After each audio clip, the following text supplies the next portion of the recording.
आपण मैंने केमिति अछंती हाय गाइस आपण मैंने केमिति अछंती आशा करूची भलरे थिबे मु मध्ये भलरे अछि आपण मैंने देखुचंती आई ट्रैवल यूट्यूब चैनल गोटे ट्रैवल गर्ल मोर नाम अछि स्मृति सनी मिज मु मैट्रिक एग्जाम रखी बाहरी छी मोर स्कूल लाइफ केमिति कटिला ता विषय रे मु आपण मानक सहित शेयर करबा को चाहूची। प्रथमे कहबी मोर स्कूल नाम होची सरकारी बालिका उच्च विद्यालय जलपाई। मु प्रथम श्रेणी रु दशम श्रेणी पर्यंत सहीटी पढ़ी और प्रथम श्रेणी षष्ठ श्रेणी पर्यंत घर जावासवा करुଥିଲି ଏବଂ सप्तम रु दशम श्रेणी पर्यंत सेठी हॉस्टेल रही सप्तम एवं प्रथम रु सप्तम श्रेणी पर्यंत भल कि कटिला अष्टम श्रेणी रे कोविड-19 जगु स्कूल छुट्टी स्कूल बंद होता लॉकडाउन होता घरे छुट्टी होता आम घर को आसीलु घरे आमको पढ़ाई असुविधा होता घरे टीचर मैंने आमको ऑनलाइन रे पाठ पढ़ुले सेमिति एक वर्ष कटिगला नवम श्रेणी पहुँचलु नवम श्रेणी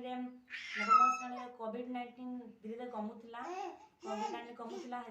स्कूल खोलला में खुशी रे स्कूल गलु एवं स्कूल रे आमको नुआ नुआ सब टाइम टेबल सब करबा को पड़ितला नुआ टाइम टेबल सब करिथिलु केमिति सकाळ उठिबा केतले सोइबा ता विषय ता टाइम टेबल करलु मु मते टाइम टेबल करली मु सकाळे 5टा रे उठुथिले एवं 5:30 रे ब्रश करूथिली एवं 6टा रे हमें स्टडी पाई क्लास को जाउथिलु एवं 8टा रे आसी हमें गाधोई सारी स्कूल यूनिफॉर्म पिंधि हमें भात सब खाई 10टा रे प्रेयर पे जाउथिलु 10:30 रे हमको 10:30 रे हमको 10:30 रे 10:30 रे हम 10:30 रे आम क्लासरूम को जाऊँ क्लासरूम रे हमको टीचर मैंने आसी निज निज सब्जेक्ट पढ़ाऊले एमती जाऊे गोटे टीचर आसी पढ़ाऊले सर जाऊे आ गए टीचर आसी पढ़ाते जाऊे सेमती करूला 4:30 आम स्कूल छुट्टी होलु 4टा रे स्कूल रु आसी चारिआडे सफासुतरा कर सारी 4:30 रे आम आउे प्रेयर पे जाऊँ एवं 5टा रे आम प्रेयर रु फेरुलु एवं आसी किछि खाई आम पढ़िया बसी जाऊँ पढ़ी सारी 8:30 रे भात खंडे होता भात खाई सारी आसी आम किछि घंटे पढ़ी सो जाऊँ एमती नवम श्रेणी परीक्षा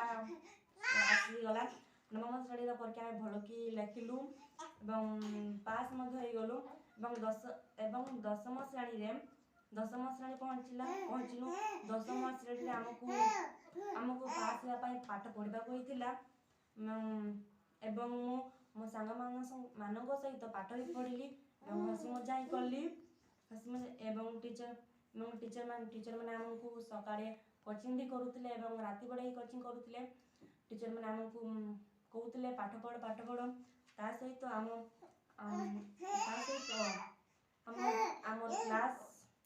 आमर क्लास बहुत से आम टीचर मैंने आमको केते गाड़ी करुले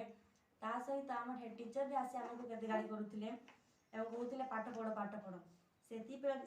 आम पाठ पढ़लु मैट्रिक परीक्षा आरंभ हो गला मैट्रिक परीक्षा आमको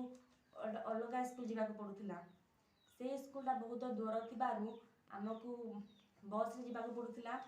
आम अलग स्कूल गलु एवं मैट्रिक परीक्षा शेष है आम हाई स्कूल सरीगला शेष हो गला मत विश्वास है ना कि स्कूल आम विदाय नेलु मुझे विदाय नेली मत घर जावाक इच्छा हो नाला चाहूला कहीं स्कूल आसी पारिनी बोली मत मोर सांगसाथी मैंने घर को जाते मत देखिए बहुत दुख लगुला घर को गली घर को आसिक मत सब ମୋତେ ସବୁବେଳେ ସ୍କୁଲ କଥା ଖାଲି ମନେ ପଡ଼ୁଥିଲା ଏବଂ ସ୍କୁଲରେ କ'ଣ କରୁଥିଲି କ'ଣ ନ କରୁଥିଲି ସବୁ ମନେ ପଡ଼ୁଥିଲା ଏବଂ ଟିଚରମାନଙ୍କ କଥା ମନେ ପଡ଼ୁଥିଲା। ଆଉ ଦୁଃଖ ବି ଲାଗୁଥିଲା। ଏବଂ ମୁଁ କଲେଜ ଯିବି, କଲେଜରେ କ'ଣ କେମିତି ପଢ଼ିବି କ'ଣ କରିବି ସବୁ କ'ଣ କରିବି ସବୁ ମୁଁ ଭାବୁଥିଲି। ମୋର ମ୍ୟାଟ୍ରିକ୍ ରେଜଲ୍ଟ କେମିତି ଆସିବ, ମୋତେ ଲାଗୁଛି ଭଲ ଆସିବ, କିନ୍ତୁ ମ୍ୟାଟ୍ରିକ୍ ରେଜଲ୍ଟ ଆସିଲେ ସିନା ପଡ଼ିବ। ଏବଂ ମୁଁ ସ୍କୁଲରୁ ହେଲା 20 ଦିନ ହେଇଗଲାଣି ଆସିଛି ଘରକୁ। ଏବଂ ମୁଁ ଏବେ କଲେଜ ପାଇଁ ମୁଁ ପ୍ରିପାରେସନ୍ ହେବାକୁ ଚାହୁଁଛି। ମୁଁ ଇଂଲିଶରେ ବହୁତ ୱିକ୍ ଅଛି, ସେଥିପାଇଁ ଇଂଲିଶ କୋଚିଂ ତା ସହିତ କମ୍ପ୍ୟୁଟର କୋଚିଂ ଯିବି। ସେଥିପାଇଁ ମୁଁ ଅକ୍ସଫୋର୍ଡ ଓଡ଼ିଆ ଡିକ୍ସନାରୀ କିଣିଛି। ତାର ରେଟ୍ ହେଉଛି 650 ଟଙ୍କା। ବହୁତ ରେଟ୍ ଅଛି, କିନ୍ତୁ କ'ଣ କରିବା, ଇଂଲିଶ ଶିଖିବାକୁ ଅଛି, ସେଥିପାଇଁ କିଣିଛି। ଏବଂ ମୁଁ କ'ଣ ଚାହୁଁଛି ଏବଂ ମୁଁ କ'ଣ କରିବି ତାର ଭିଡ଼ିଓ ଆଉ ଗୋଟେ ଏପିସୋଡ଼ରେ ଦେଖିବ। ଏତିକି କହି ମୁଁ ଆପଣଙ୍କ ବିଦାୟ ନେଉଛି।